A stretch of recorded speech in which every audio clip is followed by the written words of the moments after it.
Hi, I'm Mandeep Singh, and in this demo we'll be learning how to work with our Liveforms module, especially with the dynamic fields action. So let's take a look. What I have here is a demo for dynamic fields. Basically, we have a drop down here in the forms, which a bunch of different ears. And what's happening in the background is when the page loads, we execute a SQL query to populate this drop down. What's interesting about this demo is once you click on one of the items here, we execute another SQL query in the background and now get all the different makes that we have for year 2012. Similarly, when we go ahead and click on one of the makes here, for example BMW, another SQL query gets executed, which then brings all the models which we have for 2012 BMW. This is also known as chained drop-down list or linked drop-down list. So that's it. That's a pretty simple form setup for the demo. So what we want to do is take a look how this is set up. So I'm just going to go ahead and go log in as a user that has edit privileges and go to the manage form. I'm going to go ahead and click on design. And here we're going to go to actions, and the way this is working is using an action called populate or bind or update a form field, this right here. So let's take a look. We'll look at the first one, which is already set up here, which is for the year. So I'm going to go ahead and edit that to show you. So basically we're saying the field name year, which is a drop down, simply execute this SQL query to bind the drop down, and if you can see, this query is only returning one column back, which is year, so I don't have to do anything specific. I just simply say select distinct year from my table and ordered by the year. Let's say if this query was returning a bunch of different data or multiple columns, so I could have said, for example, I want to use year as text value, and I want to use, let's say, some other data, let's say year data, as my value column, and that is defined right here in the note. But for all purposes, our purposes, a simple query like this is what gets executed.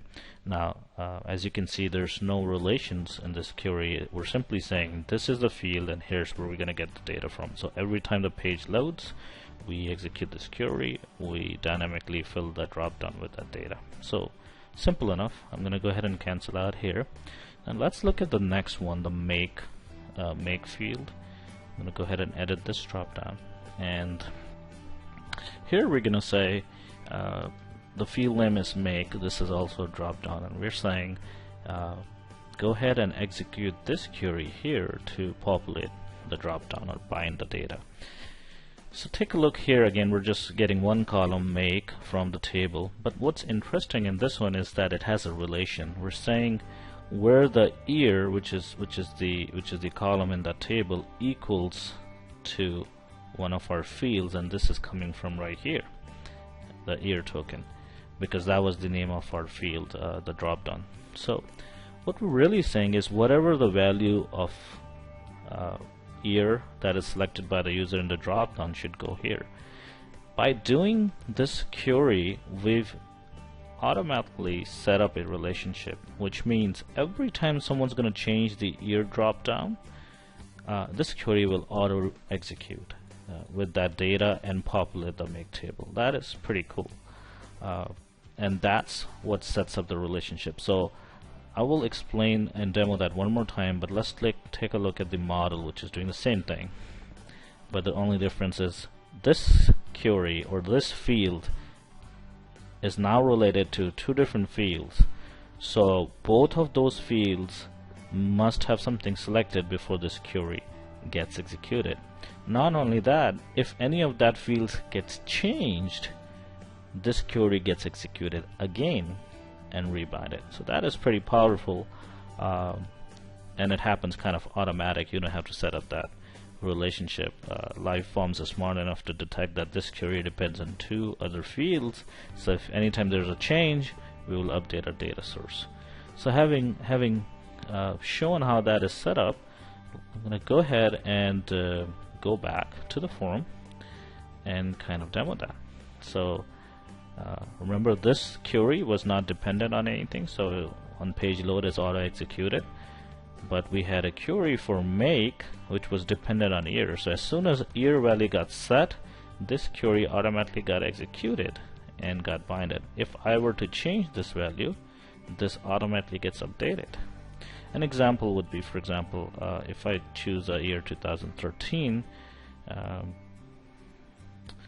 see, well, let's go to a very old year. Let's go to 1909, and you will see that Ford is the only manufacturer back then. So you can see as I change this query is getting automatically updated in the background. And the same thing's happening now. You can see that here this query. So you can see as I change this query is getting updated in the background. So you can see same things happen. The data here got changed because the value is not dependent on that. If I were to just simply go ahead and just look at 1982, we have other actions set up that if the data here got changed because the value is not affected that so this is it. We have other actions set up that if there's no data that's short video demo how that actually works. Thank you. So this is it.